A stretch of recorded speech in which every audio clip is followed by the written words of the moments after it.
Hey food friends, welcome to my channel. In this video, I'm going to show you how to make a thick and zesty garlic and herb pasta sauce using pantry only ingredients. It's perfect served up over any pasta for a quick weeknight dinner, and it tastes better than most store-bought pasta sauce. I'm also going to use the same sauce to make pasta with anchovy, tuna, and capers for a gourmet dinner at home that is surely going to satisfy your briny, salty cravings. Let's get started. In a deep skillet on medium-high, I'm going to add 1 tablespoon of extra virgin olive oil and then 1 bottle of passata, which is just strained tomatoes with no salt. These bottles are usually on sale for $2. Let this cook for a couple minutes together and then just mix it all together to help blend that oil with the tomatoes. It's going to prevent it from sticking and also add a little bit of fat. I'm adding 1 teaspoon of dried chopped garlic. You could use dried garlic flakes if you don't have this, or garlic powder. It'll give you similar flavor. Then I'm adding 3/4 of a teaspoon of dried onion flakes. Add 1 teaspoon of dried oregano, half a teaspoon of dried basil, and half a teaspoon of Italian seasoning. These are typical ingredients you would find in your common store-bought pasta sauces, especially ones like Hunt's Thick and Spicy, or even gourmet brands like Rouse. Mix this all together.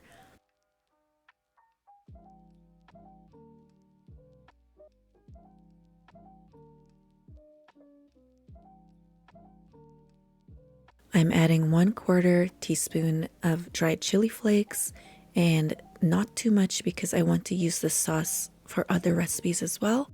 And then about half a teaspoon of sea salt.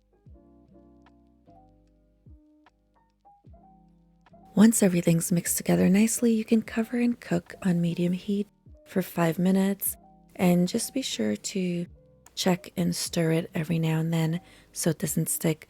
It likely won't stick because this is a non-stick skillet, and also the olive oil helps it from sticking. Cover and cook for 10 minutes. I'm looking to get the dried garlic pieces nice and rehydrated and soft.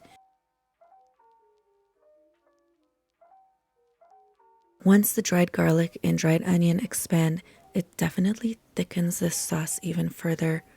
I tasted it, but my garlic wasn't quite ready.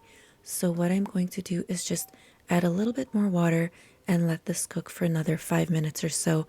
If you were just using garlic powder, you would not get the same texture. You get similar flavor, but it wouldn't require cooking as long. This took about 20 minutes to cook. The great thing about making your own pasta sauce at home is that you can control the salt and you can avoid sugar. You'll notice I didn't add any sugar to the sauce. I do not like sweet pasta sauce. Right here we have the perfect texture, not too thick, not too thin. You could definitely add a teaspoon of vinegar or lemon juice in the cooking process, but this passata had a nice tangy flavor to it, so it wasn't really necessary. I have some cooked pasta and I'm just going to go ahead and serve a generous amount of this sauce. Look how thick and zesty that is, and you can see the chunks of garlic in there. Sometimes I have a craving for just pasta and tomato sauce, and when it's a good tomato sauce, then it's so satisfying you don't even need anything else. This sauce coats the pasta very well. It was so delicious and zesty from all those garlic, herbs, and seasonings. Add some pantry parm if you have, and give this recipe a try. I will make a few more servings of this because I did cook a whole pack of pasta and I have lots of sauce left. Now let's make pasta with anchovy, tuna, and capers. My skillet is on medium heat. I'm using 8 fillets of anchovies in olive oil, and that's about half a teaspoon of olive oil. It was packed in olive oil and I keep it in my fridge for whenever I have an anchovy craving. This is a great ingredient to have as it lasts very long and is perfect for adding umami and flavor. If you're not familiar with anchovies and you want to try it, start with using 1 or 2 fillets per serving. I'm using 8 fillets because I love a lot of flavor, and this is for 2 large servings.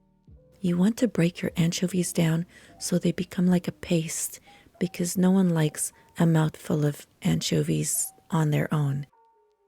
Once it gets to this texture, it starts to melt away, and that's what you're looking for right here. I refrigerated the tomato sauce I made earlier and just put it in a jar in the refrigerator. It's good for 5 days. And now I want to add just 6 tablespoons of the tomato sauce and let that cook in together, and the anchovies will just melt into the tomato sauce and disappear. Texture-wise, it's just going to become part of the tomato sauce. Also, I'm going to add a little bit of tuna that I had in the fridge. My recipes are no waste, so I'm adding this. It's about half a can. You could add a whole can and maybe 2 more tablespoons of tomato sauce if you have. Let this cook for 30 seconds or so. It doesn't need cooking for a long time because all of the ingredients are already cooked. I had a bit of capers left in the fridge, so I wanted to use this up. If you don't have capers, you can just add 2 tablespoons of chopped olives. It will give you a very similar flavor profile of salty, briny, and just deliciousness mixed with that flavor of the anchovies and tuna. I'm just adding a splash of water to thin this out, and then this will be ready in just a minute. You'll notice I didn't add any salt, and that's because anchovies, tuna, and capers are all quite salty on their own. It's time to add the cooked pasta, and this is 2.5 cups of cooked rigatoni. And I always cook my pasta al dente, and then I just add a bit of olive oil and toss it so it doesn't stick together when I have it in the fridge.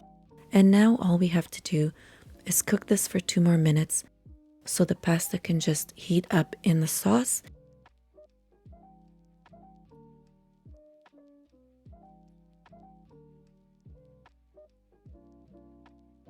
After mixing everything all together, and once your pasta is heated, add a generous amount of cracked pepper, and I'm also going to add more chili flakes because I'm looking for a nice spicy pasta dish tonight.